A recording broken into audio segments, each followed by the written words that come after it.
देखिए, इसका एक बहुत बड़ा कारण है, हिंदू राजनीतिक लोगों से लगातार निराश होता रहा है।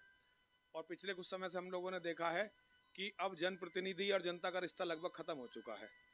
हवाओं पर चुनाव होते हैं, बड़े मुद्दों पर चुनाव होते हैं, स्थानीय लोगों की ना तो कोई मदद करता है और ना ही स्थानीय लोगों से कोई बात करता है।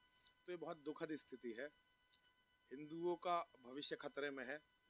मुसलमान पूरा मतदान करते हैं, उसका कारण ये है कि मुसलमानों के नेता हर तरह से उनका साथ देते हैं और अपने आप को हिंदूवादी और सेकुलर कहने वाले हिंदू नेता भी मुसलमानों का ही साथ देते हैं। राजनीति उनके लिए उन शक्ति का स्रोत है। हमारे हिंदुओं के लिए राजनीति केवल बात करने की बात है।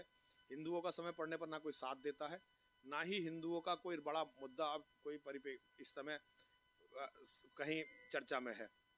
तो हिंदुओं का कम मतदान होना बिल्कुल स्वाभाविक है।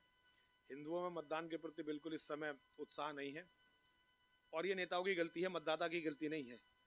नेता मतदाताओं को ये विश्वास दिलाने में कामयाब नहीं रहे हैं कि वो अपने मतदाता का साथ देंगे। हिंदुओं के अंदर व्याप्त निराशा इसका सबसे बड़ा कारण है।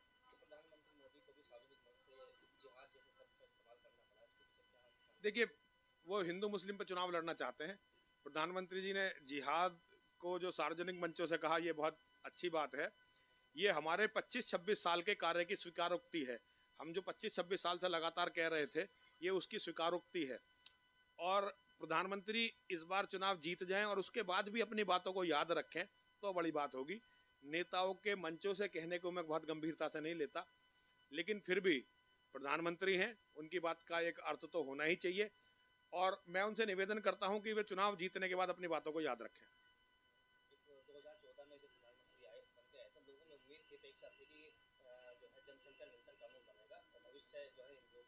सुरक्षित होगा, हाँ जी जी जी। अब वो कानून बना नहीं और अब कानून बन नहीं सकता। अब सरकार अगर बन भी जाएगी तो सरकार का वो अखलाक नहीं रह गया है।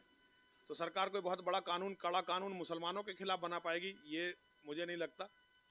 वैसे भी सरकार ने अभी तक ऐसा कोई कानून नहीं बनाया है जिससे लगे कि वो इस्लाम के जिहाद को काबू करना चाहते हैं। लेकिन फिर भी इस बार प्रधानमंत्री खुलेआम कह रहे हैं तो मुझे लगता है कि शायद अपनी बातों को याद भी रखेंगे और कुछ अच्छा होगा।